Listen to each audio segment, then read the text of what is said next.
There are times in life when you go through experiences that end up becoming pivotal points in your life. You don't always know it when it's happening, but then again, sometimes you do. A few years ago, I went through a breakup that was the most painful thing that I have ever experienced, but it was also the most transformational part of my life so far. Nothing around the breakup itself was unique. The guy was great, and at the time, I could see him becoming my life partner. But the beauty of the breakup was who it led me to become. And I want to share my experience because I know when you are going through the thick of it, whether it is a breakup or some other challenging life event, things can feel so heavy and you can feel so hopeless and like you're just not sure where the light at the end of the tunnel is or what the silver lining is. So I really want to share what I did to use that time to help transform myself and ultimately come out on the other side the happiest version of myself I have ever been. So let's break down the timeline. This breakup happened in 2020, about a month after lockdown. So when this happened, I don't really have a job, can't really have a social life. So it's mostly me just sitting in my room by myself. Lots of time for reflection. And I believe this is an important part of the story because I spent so much time just by myself. I spent so much time with my own brain, with my own mind. I didn't really have things to distract me, so much attention was just put on myself. And I often hear when people talk about their huge personal transformation stories, they often talk about a period of time where they ended up really, in a way, cocooning and just spending so much time with themselves and putting their focus on themselves. Mine wasn't necessarily intentional by any means, but it's what happened. And again, it was the most transformational period of my life so far. So, right after this breakup happens, it's like my brain put a spotlight on, hey, dude, this is where you are acting out of your wounds and your insecurities and your anxieties. This is where you are not showing up as your best self. And I mean, at the end of the day, who knows if any of those things actually played any kind of role in the breakup? That was never brought up in the breakup. But my brain was like, yo, hello, here's what you did. And here are the ways you showed up in ways that you're not necessarily proud of. You could have been this version of you, and instead you were this version of you. And it did not feel good. I would even argue that why that breakup was the most painful thing I have ever experienced was not necessarily that relationship ending. That was painful. But I think the greater pain came from how I showed up as a version of myself that I was not proud of. And looking at your shadows is not always a fun time. But what comes out on the other side of that typically is pretty magical.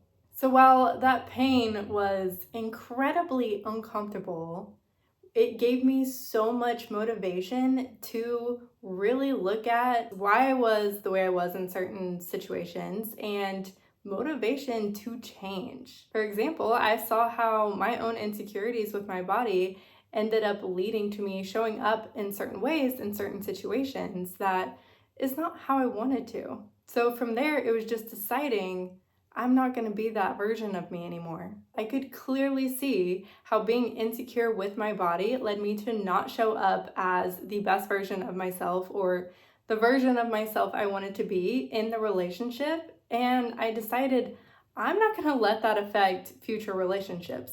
Whether I one day get back together with this guy or I end up dating someone else, I'm not going to let that be a factor. So what this all did was it spurred a rabbit hole down into the world of personal development. I had this vision of who I wanted to be, and I would say I probably already had a decent vision of who I wanted to be beforehand, but it was never at the forefront of my mind. It was never something I made a priority. It was just probably some thoughts I had sometimes of, oh, I want to be that type of person. I want that kind of outcome. I want to feel that kind of way. But this brought me to a place of here's this vision of the version of myself that I want to be.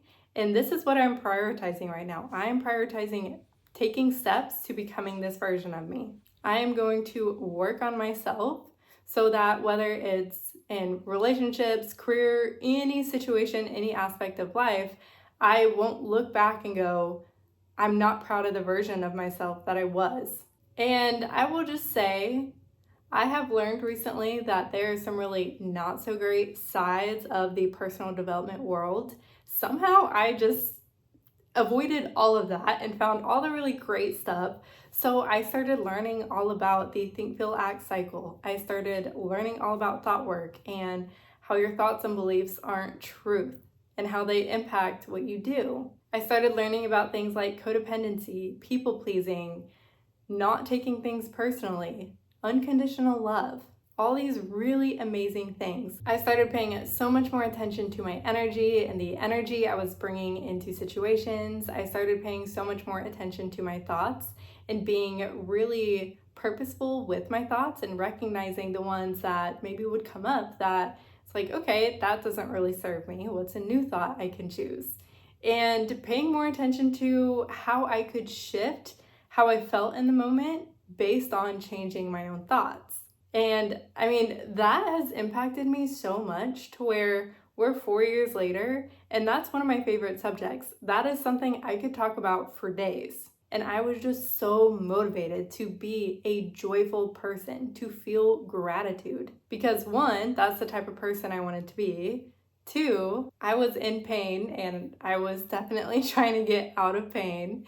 And three, I definitely had some of that motivation coming from a place of, okay, if you feel really good, you tend to attract more good things to you. So I was like, okay, let me try this. Let me try feeling really good about myself and my life and just joyful and full of gratitude in general and see what great things come. And for all those same reasons, I had a focus on joy. So I paid attention to what brought me joy. I chose perspectives that helped me feel joyous. And I purposefully went and did things within my day to help me feel joyful. And journaling also played a really huge role in helping me feel more joy, as well as really work towards becoming this version of myself that I was working towards becoming. And there were two types of journaling that really made a difference. One of them is future self journaling. So this is where I would sit down and just envision myself as the version of myself that I wanted to be. I acted like I was already her, and then I would act like I was journaling. So it would really help me take on that identity, take on the thoughts and the feelings that I wanted to have.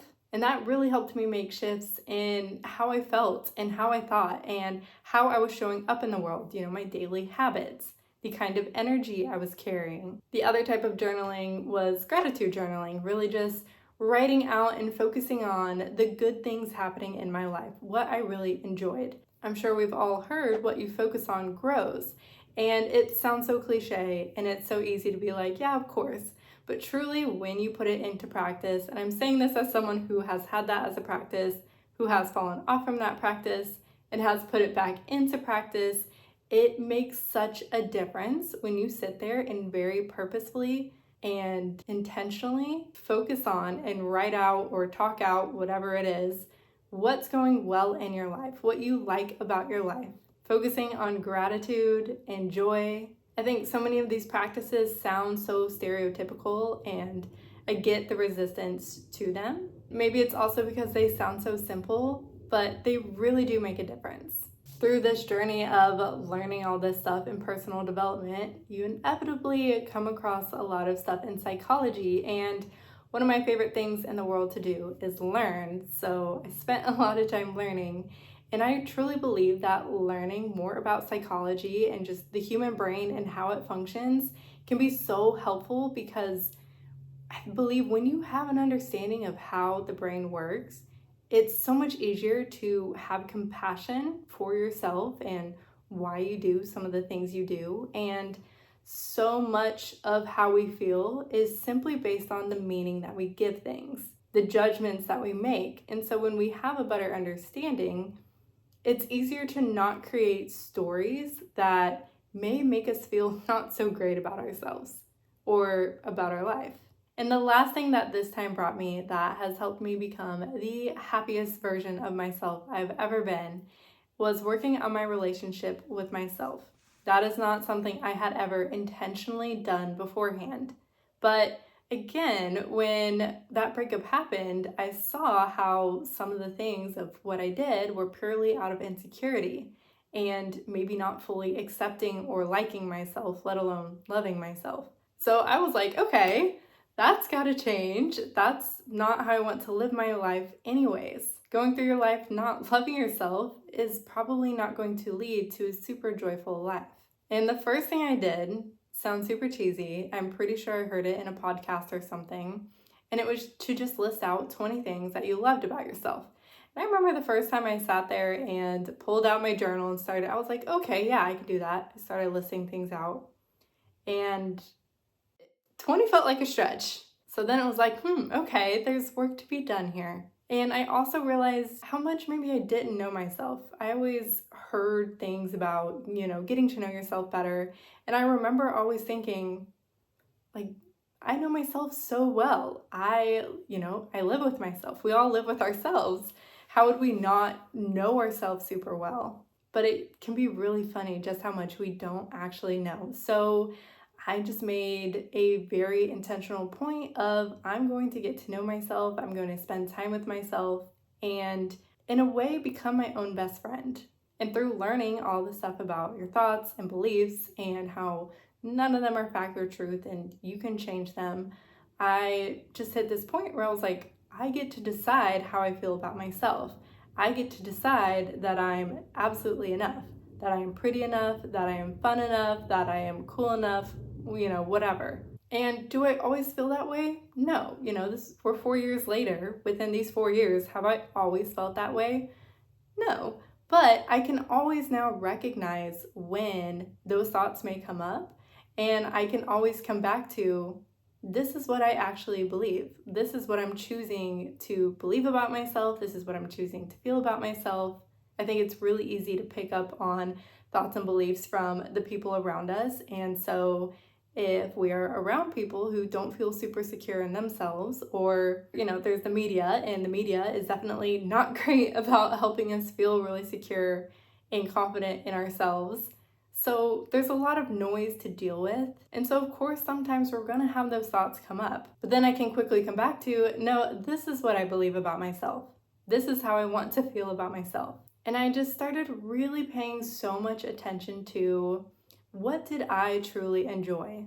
What did I genuinely like? What were my genuine wants and needs? And how could I treat myself as someone I loved? You can think of things like self-care, eating healthier, exercising, all those kinds of things, making the types of decisions that supports the notion and how I could show myself, hey, I love you and I respect you. And the great part is on the other side of that, as your love for yourself grows, as your respect for yourself grows, it actually becomes 10 times easier to do the things that help you show up for yourself, that help you take care of yourself.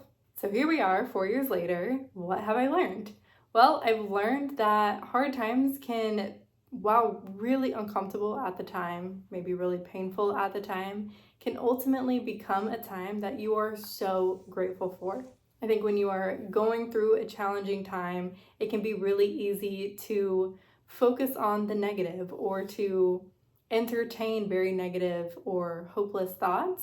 I know I had thoughts like, what if I never find someone that cool again? What if I never find someone who, has those kinds of traits and qualities again, pre the personal development work? What if I'm not someone who finds a love like that again? But outside of the maybe 6 months post breakup, I've only had such incredible experiences since then. I'm in a relationship that feels even more aligned. And even through all the pain, I am so incredibly grateful for that time, and I always have been, besides being in the thick of it, because of who it led me to become.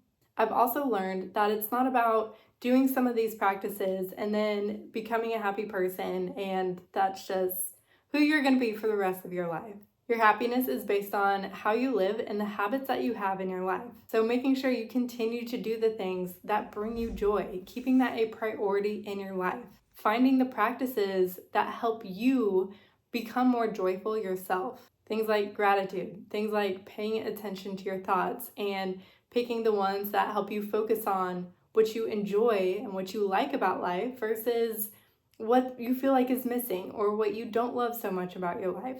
There are so many things, but to me, happiness really is an intentional practice that comes from doing things that help you feel that way, intentionally living your life in a way that you surround yourself in ways that support the feelings of joy and happiness, and intentionally choosing to focus your thoughts more often on things that help you feel that happiness and joy.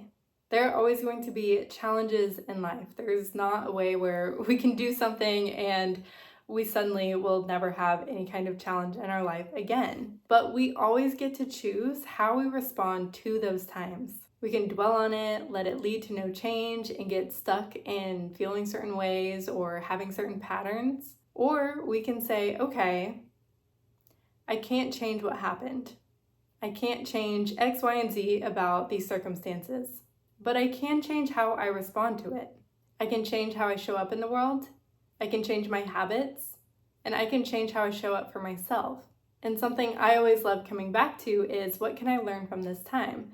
What is this situation trying to teach me? And how can I grow from it? And at the end of the day, we feel the way that we do because of the meaning that we're giving it. So we can always pause and just pay attention to what meaning we're giving something, and we can always change our perspective. We can always give it a new meaning, or just recognize it doesn't have to have meaning. It can be neutral. So that was my experience, and if you are going through a breakup or a challenging time, my heart really goes out to you because I know how unfun that can be, and just know that this time is only going to make you stronger. And while it might be incredibly uncomfortable right now, it may become a time that you are so grateful for, and it may be what leads you to come out the other side an even better version of yourself. If you have any questions about or are curious about any of the practices I mentioned or any of the subjects that I touched on, feel free to leave a comment or reach out to me. If you want me to dive deeper into any of these things, leave a comment and let me know. If you're looking to grow mentally, physically, and spiritually, go ahead and subscribe and stick around. I am sending you all so much love, and I can't wait to see you in the next video.